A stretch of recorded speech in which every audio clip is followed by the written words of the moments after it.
Olá pessoal, tudo bom com vocês? Eu sei que eu passei um tempo aí sumida, mas quem é profissional da saúde sabe como é que é a lógica matemática, principalmente quem é de regime hospitalar, que mora no hospital e visita a casa. E eu tô aproveitando, né, esse ritmo, né, entrando aí de férias, e decidi dar uma atualizada no canal e trazer algumas informações de utilidade pública. E decidi trazer, né, o tema de hoje, algo que acontece muito no meu cotidiano como profissional da saúde, que é quando uma mãe, né, de criança com deficiência, toda vez que ela vai se referir à criança, ela fala, abre aspas, meu filho é especial, fecha aspas.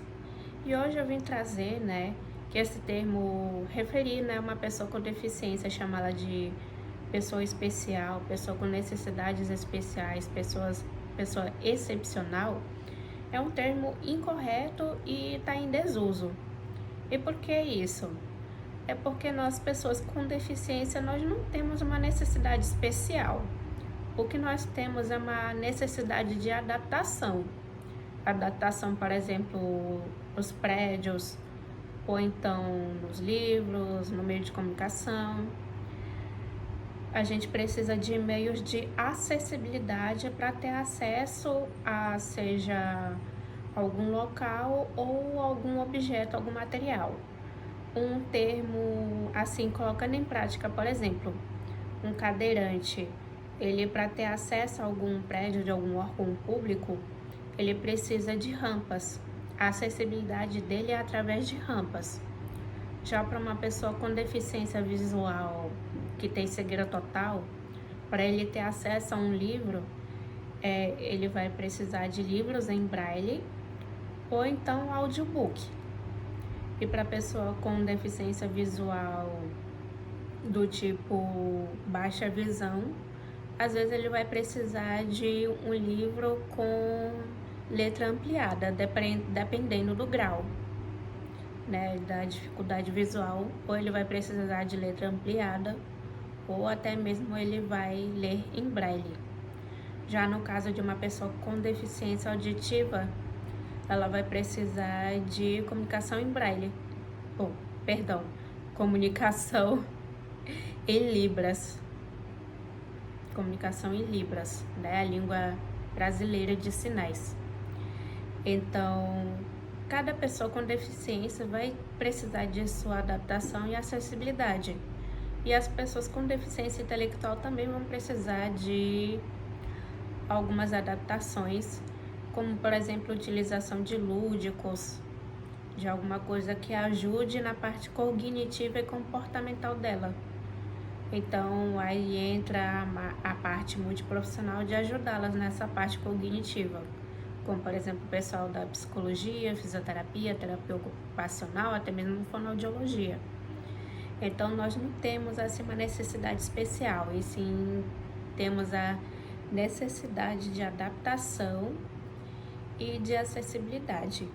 No meu caso, que eu sou uma pessoa com deficiência visual monocular, né, ou seja, eu só consigo enxergar com o olho direito, eu vou precisar de pequenas adaptações, né? Um exemplo assim bem prático, por exemplo, é a sinalização nos bordos das escadas, que a gente tem dificuldade em imagens tridimensionais.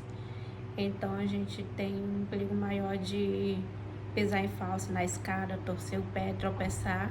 E uma coisa tão simples e parece tão boba, e colocar a sinalização, ser, por exemplo, uma faixa amarela com listras pretas no bordo da escada, já facilita muito. E é claro também a gente sempre descer e subir as escadas usando corrimão. E no meu caso, né, eu entre a escada e se tiver o elevador, eu uso o elevador para evitar tropeços e sair, né, caindo escada abaixo. Então, o termo, né, para se cortar do vocabulário é chamar, né, a pessoa com deficiência de especial, de excepcional, de pessoa com necessidades especiais. Porque a gente não tem uma necessidade especial, e sim a gente tem necessidades de adaptação. né? Precisamos de recursos de acessibilidade para acessar um local, um objeto e afins.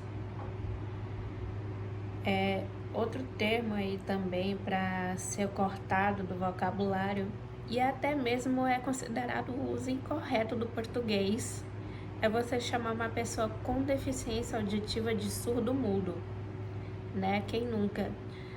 Chamar uma pessoa com deficiência auditiva de surdo-mudo é incorreto. E por quê? Porque tem pessoas com deficiência auditiva que elas emitem sons. Ela consegue, né, emitir som, não consegue formar palavras. E quando uma pessoa com deficiência auditiva, ela consegue emitir sons, mas não consegue formar palavras, né, emitir as palavras bem formadinhas, a gente chama de pessoa com deficiência auditiva não oralizada. Já quando a pessoa com deficiência auditiva, ela consegue formar palavras, mesmo com dificuldade, a gente chama de surdo oralizado. A gente sempre fala, né, que a língua, né, ela tem as 3 formas de serem faladas, né, seja a escuta, a fala e a escrita. A gente aprende principalmente isso quando vamos aprender inglês, né, que é o listening, o speak e o writing. Então a mesma coisa se aplica também ao português. Então a pessoa com deficiência auditiva, ela pode ser classificada entre oralizada, não oralizada. E quando a pessoa com deficiência auditiva, ela não consegue escutar e ela tem algum problema no aparelho vocal, algum problema nas cordas vocais ou alguma parte que faz parte do aparelho vocal ou bucal que não permita ela formar algum som, aí sim a gente chama de surdo-mudo. Isso sem contar também que existe de fato pessoas com deficiência da voz, que são aquelas pessoas que não têm a capacidade de falar, mas que escutam. Esses são os mudos, né? Os que têm a mudez. Então dá mais esclarecidazinha, né, de que como cada pessoa é classificada. Tem a pessoa com deficiência auditiva oralizada, a pessoa com deficiência auditiva não oralizada, tem a pessoa com deficiência auditiva e também com deficiência da voz, essa sim pode ser chamada de surdo-mudo, e tem a pessoa que escuta, mas que por algum motivo ela não tem a capacidade de fala, aí sim é a pessoa com deficiência da voz, essa é o mudo.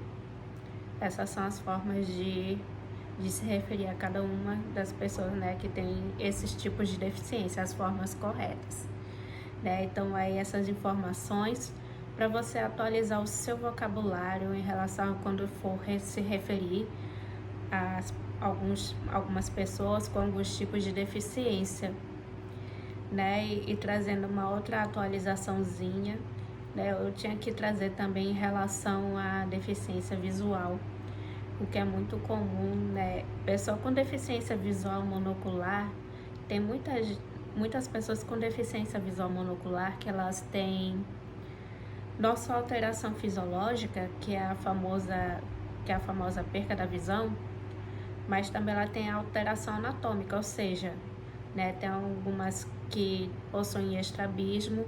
E falando em estrabismo, ainda vou trazer um vídeo falando só sobre estrabismo, e que se não for tratado de forma adequada pode levar a pessoa a perder a visão, né? Eu sei que o estrabismo em si não classifica a pessoa como deficiente visual, mas pode levar a pessoa a adquirir a deficiência visual.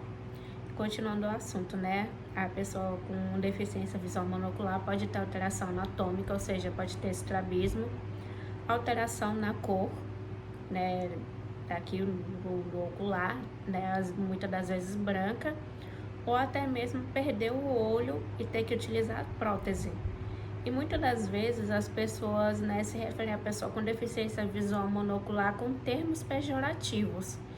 Então tá mais do que na hora de você cortar certos termos pejorativos do seu vocabulário, como chamar uma pessoa de vesga, zarolha ou caolha. Isso são termos pejorativos. Então você tem que cortar do seu vocabulário. Se você vê uma pessoa com deficiência visual monocular, você chama a pessoa de pessoa monocular. Esse é o termo correto. Sem contar também que se ela tiver estrabismo, a pessoa é referida como pessoa com estrabismo ou estrábico. Então, tá mais do que na hora de corrigir certos termos, né? Estamos em 2024. Eu sei que é um tema bem delicado, que parece que, nossa, pisar em ovos e não sei o que. Não é bem isso. Mas é porque existem termos corretos e precisam ser utilizados. Tá mais do que na hora de trocar termos pejorativos ou considerados ofensivos por termos corretos, que é uma forma também de ter uma boa convivência em sociedade. E é isso, galera. Eu vou ficando por aqui. Em breve vai vir mais novos vídeos, mais novas atualizações, mais assuntos interessantes também. E se você ainda não é inscrito no meu canal, se inscreva, ajude-me a crescer, né? São conteúdos interessantes, são conteúdos de utilidade pública que muitas das vezes não são ensinados nas escolas e nem mesmo entre as famílias, e deveriam ser ensinados para esclarecer. São assuntos que deveriam estar numa disciplina de cidadania. E se você gostou, deixa um like, deixa o seu comentário, compartilhe com seus amigos. E eu vou ficando por aqui e até o próximo vídeo.